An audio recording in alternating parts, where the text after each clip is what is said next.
नमस्कार दोस्तों, मैं डॉक्टर मिथिलेश कुमार सिंह। मेरे इस चैनल में आपका स्वागत है। दोस्तों, मैं अपने इस चैनल के माध्यम से इस गर्मी के मौसम में जितनी तरह की बीमारियां हो रही है, उस विषय पे मैं आज विशेष रूप से बताने जा रहा हूं। उसमें से एक बीमारी अभी फैला हुआ है जिसको हम लोग बोलते हैं चेचक। हिंदी में बोलते हैं चेचक और अंग्रेजी में इसको बोलते हैं मेजल्स। ये 2-3 तरह के होते हैं। मेजल्स भी कहते हैं, इसको स्मॉल पॉक्स भी कहते हैं और चिकन पॉक्स भी कहते हैं। हाँ, तो दोस्तों, अब इस विषय पे, इस रोग के प्रति मैं आपको एक विशेष रूप में जानकारी देना चाह रहा हूँ, जिसका इलाज होम्योपैथ के द्वारा अच्छे ढंग से हो जाता है और इसका आप लाभ ले सकते हैं।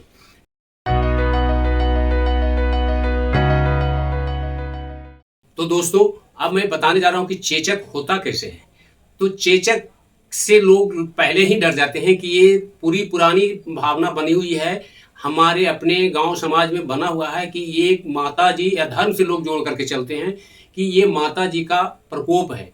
तो दोस्तों, ये बड़ा भूल ना करें, क्योंकि ये हमारे शरीर के संबंध में है कि ये एक तरह का रोग है। अनजान में लोग इसे धर्म से जोड़ करके, माता जी के नाम लेकर के इसको लोग धर्म में ही लेकर के चले जाते हैं, जिससे हमें बहुत हानि होती है।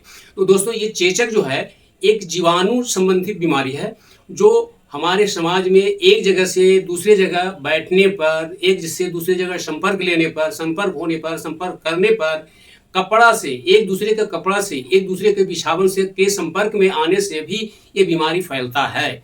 और आपको मैं बता दूं कि इसका शिकायत हम जैसे ही आगे बढ़ते हैं एक दूसरे से, हमें उस अवस्था में इसकी जानकारी नहीं रहती है, हम एक दूसरे को के संपर्क में आ जाते हैं। दोस्तों, ये अधिकतर ज़्यादातर बच्चों को शिकायत ज़्यादा मिलता है। कारण है गर्मी में, असहनीय गर्मी के चलते भी होता है। जैसे जब कभी भी मौसम बदलता है, तो मौसम बदलने के समय में इसका प्रकोप होता है। कारण ये होता है कि जिस तरह से मौसम, एक मौसम से जैसे ही दूसरा मौसम में बदलता है, तो हमारे शरीर की प्रक्रिया जो है वो चेंज होते हैं, बदलते हैं, जिसके चलते इस तरह का जीवाणु प्रकोप में आ जाते हैं। ये हमारे शरीर को नुकसान पहुंचाते हैं। हाँ, तो दोस्तों, अब मैं इस विषय पे ये बताने जा रहा हूँ कि इसका लक्षण क्या आता है। तो आपको मैं बता दूं, इसमें सबसे पहले स्टार्टिंग में, शुरुआत में हमें महसूस नहीं होता है कि हमें सर्दी और जुकाम टाइप का हो जाता है। हमें गर्मी भी महसूस होती है, लहर होता है, हमारे शरीर में बहुत ज़्यादा जलन होता है। बच्चे लोगों को जब होता है तो बच्चे लोग गर्मी से, जलन से परेशान हो जाते हैं, जिसके चलते उन्हें हमेशा शरीर को नोचना, ये एक तरह का शरीर में खुजलाहट आता है, गर्मी आता है, लहर आता है, तो बच्चे उसके चलते परेशान हो जाते हैं। 1 से 2 दिन के बाद उसमें छोटा छोटा दाना उद्भेद के रूप में तैयार होता है, जिसको कि बच्चे लोग अगर रगड़ देते हैं, खुजला देते हैं, तो उससे रसे यानी खून भी निकलने लगता है, जिससे बच्चे को एक तरह का जख्म टाइप का तैयार हो जाता है। दोस्तों, इसमें बच्चे को प्यास भी अधिक लगता है, जलन ज़्यादा शरीर में हो जाता है, बुखार आने लगते हैं। बुखार भी आता है तो किसी किसी को 103, 102 डिग्री तक के भी अधिक हो जाता है। और ये एक जगह से छूत की बीमारी इसको माना जाता है, क्योंकि ये लक्षण आपको दिखाता है, हम जैसे ही एक दूसरे के संपर्क में आता है तो हमारे जो ये इसमें जो इरप्शन होते हैं, छोटे छोटे दाने जो हो जाते हैं, उससे जो पानी निकलता है, उसमें से जो जीवाणु निकलता है, उसके सीरम हमारे एक दूसरे के संपर्क में जब आ जाते हैं, तो उसके सीरम के द्वारा, ब्लड से निकला हुआ सीरम के द्वारा जीवाणु जो है हमारे एक शरीर से दूसरे शरीर में, एक बच्चे से दूसरे के बच्चे के शरीर में, या एक बच्चे के शरीर से दूसरे किसी भी व्यक्ति के संपर्क में आने के बाद उन्हें भी ये चेचक होने की संभावना ज़्यादा रहती है।